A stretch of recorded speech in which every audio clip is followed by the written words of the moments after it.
Dans le dernier épisode, des questions se sont posées. C'est déjà parti? Des disparitions insensées se sont produites. C'est pour ça qu'on va oublier ce passage-là pour l'instant, parce que même l'auteur n'a pas d'idée de la suite. Pour m'excuser, je fais un pas en tout pas en rien. DC Comics versus Marvel.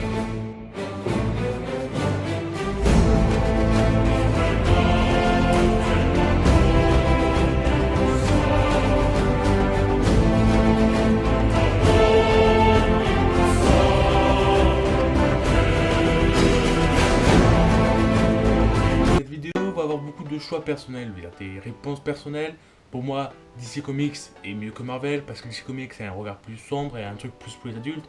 Et Marvel, à part pour Deadpool, est plus pour les gamins de 12 à 15 ans. Pourquoi tu fermes pas ta gueule? Alors, pour ceux qui ne savent pas qu'est-ce que c'est Marvel, ni qu'est-ce que c'est DC Comics, ce sont deux boîtes de création de comics. La rivalité entre les deux est un peu comme à l'époque celle de Nintendo versus Sega. DC Comics a été créé en 1935, à l'origine appelée National Union Publication, a été l'une des premiers fondements des comics et création de tels que Superman, tels que Batman, qui sont les grands premiers super-héros. Marvel est créé en 1939, plutôt appelé à l'origine Daily Publication, puis Daily Comics, sont eu des boîtes qui a créé telles que Captain America, telles que Spider-Man, même si je l'aime. Ouais, je sais, je suis le seul con qui doit pas aimer Spider-Man.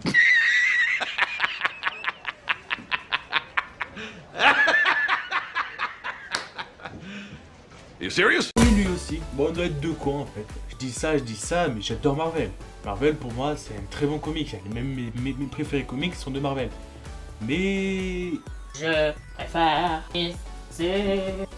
Ça la refait? Je préfère DC.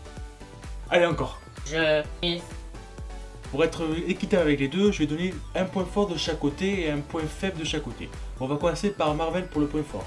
Les univers alternatifs tels que Marvel Zombie et la planète Hulk, ma gueule. La planète Hulk. Et pour DC Comics, c'est la psychologie et l'univers sombre, tels que Catwoman et Harley Quinn, qui est l'un de mes préférés comics, qui est dans le top 3 de mes préférés comics. Entre le 2 et le 3, j'hésite.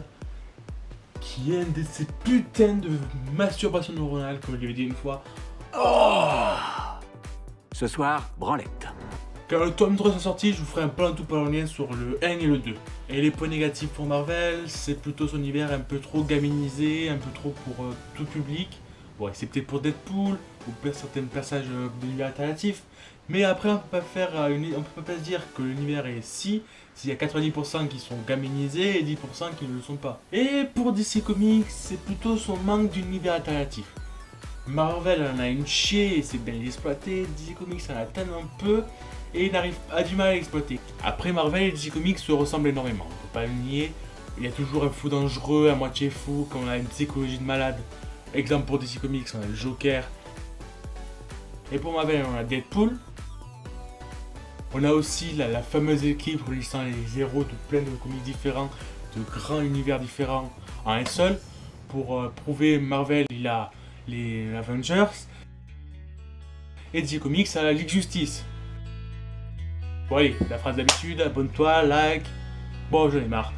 Alors, j'ai une traite de demander. Une question écrite dans les commentaires de la vidéo ou sur Facebook.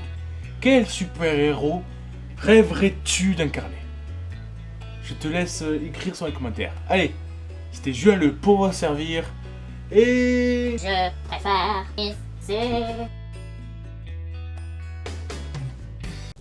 Maintenant que la première phase du plan est finie, que le peu de gens qui le suivent sont rassurés, passons à la deuxième phase du plan.